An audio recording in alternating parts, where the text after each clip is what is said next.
The Motocross of Nations was this last weekend, but it was also round one of the Australian Championship. It is a 3-race series, and yes, it's sometimes looking a little bit more like arena cross. However, I want to showcase all types of riding in different arenas, etc. So starting off, we've got Justin Brayton, the guy that just won't retire because he can just go at 80% and live forever, never crash, never fall down, never hurt himself. I mean, I guess crashing and falling down would be the same thing.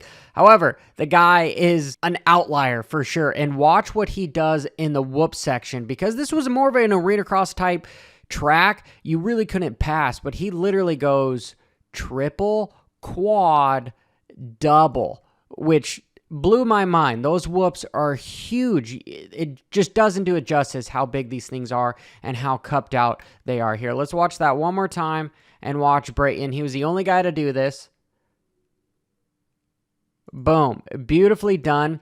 What most riders were doing is what Matt Moss is doing here, where you're just going to go triple, triple, triple, and he overjumped it a little bit, and because his suspension is real stiff, you'll see him lean over, and as he grabs the brakes, it's going to kind of stick him back up, and he's going to get caught and basically fall down because of it. Unfortunate. And we've got Dino, who looks really good on the bike. Dude, this guy has been a phenomenon on a motorcycle since he was doing amateur nationals at Loretta the year, I believe he won it the year I raced. And he probably lapped me, but I digress. Watch him go through the whoops. This is actually the fastest way to go through. Well, the quad was pretty fast. But watch as he's skipping on top of him. His front wheel's not missing any until the last one.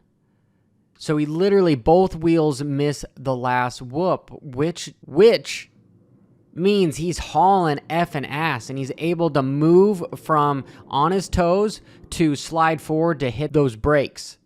So let's watch it. Watch him miss the last whoop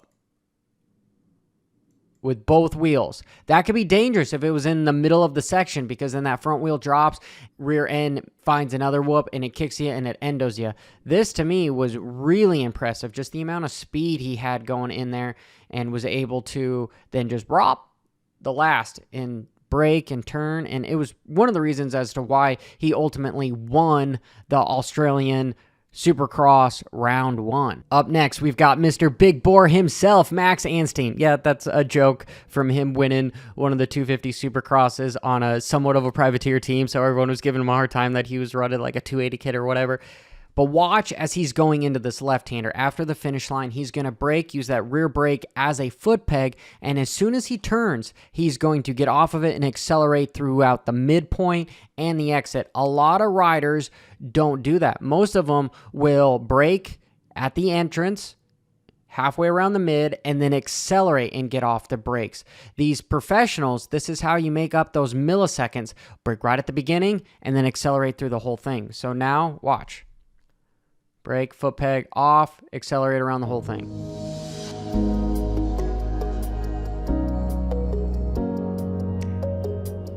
This track definitely made it look like it was really tamed down as easy. The whoops were big, but the sections were small. They had one decent rhythm section, which made you feel like almost anybody could go do this. But when you get a pack of these good riders, you've got Hill and Clout here, and Brayton and Wilson and Anstine, all these guys that know how to make huge hits. I mean, Hill was just at the Red Bull Imaginations. You don't think he's a good rider, but for him to be in 4th, 5th place, it tells you something. It doesn't matter the type of track. If you get the level of talent up there, there's still going to be good racing. And I am somewhat digressing. Clout here is going to do the typical, put your foot down, and it's going to drag him down. That's why if you dab, you need to try to get that foot right back up quickly. Or you see a lot of riders now that aren't even putting their feet down because they don't want to get it drug down. Because that's pretty much, we saw it a lot happen in the 2023 Outdoor Motocross Championship. But here, watch Luke Clout. He is this rider behind Hill. Yeah, just small little mistake. And arguably, he probably would have went down if he didn't dab his foot to catch himself. But it just drags him down. It's pretty typical. That's where if you can try to get away with changing your body position to where he was maybe weighting that outside peg, because you can see how his knee is, there's a big gap there. He's not leaned up against it. He could have his weight on top of the bike to where he wouldn't need to put that foot down. Because when you put that foot down, it just drags you down. This is super cool. You've got the Privateer support program that is new for this year over in Australia, where they're going to give $1,000 to the top finishing privateer in SX1, 2, and 3. 3 is the newer class that's somewhat like the Futures. At least that's where I'm pointing it if I'm going to compare anything. And yes, the prize money is down to 20th place for first, SX1 and SX2, but it's pretty dang cool that you're going to get some more money in there. Yes, okay guys, only $1,000, right? It's not the most money, we know this, but it's pretty comparable to what is going on here in the United States when we own the top level of the sport, which is the Supercross series right now. So $1,000 means a whole heck of a lot, especially in a Futures type class. While on the topic of privateer, you know what else is pretty sweet? CompleteRacingSolutions.com membership area, where you have 77 recorded webinars. You're never going to out-train the resources here. You've got 3 levels of training programs: full-time rider, weekend warrior, or just fitness enthusiast. This is all for just $22 a month. You've got strength and flexibility exercises, nutrition and hydration resources, mental development resources. This is a solid value for your time. I suggest heading over to Complete Racing Solutions and sign up for a membership.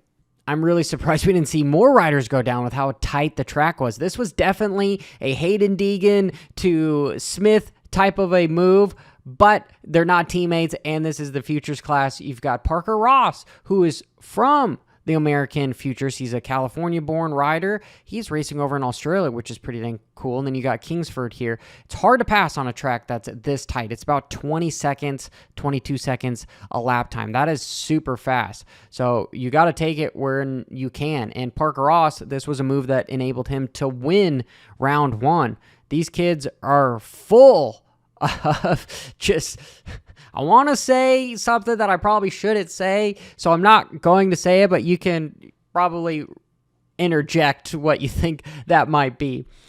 Anyway, you've got Kingsford, who was doing a good job blocking Ross, where after the whoops or any other section, he was holding the inside, cutting the 180s in half so that you couldn't have somebody come up the inside of him. He tried to go way on the inside, got slid around. Parker Ross did a good job of doing a little bit of an outside in move, so where he could get up the inside of him, and he basically made it into 4 corners as opposed to just one. He definitely squared up both of them, kind of made it jagged, but he got it done. I'm honestly excited for round 2 and World Supercross that's coming up. There's a lot of racing that's involved. So if you guys have made it this far and you like the content, make sure that you stick around, subscribe, hit that notification icon, and until next time, keep it WFO. Brah.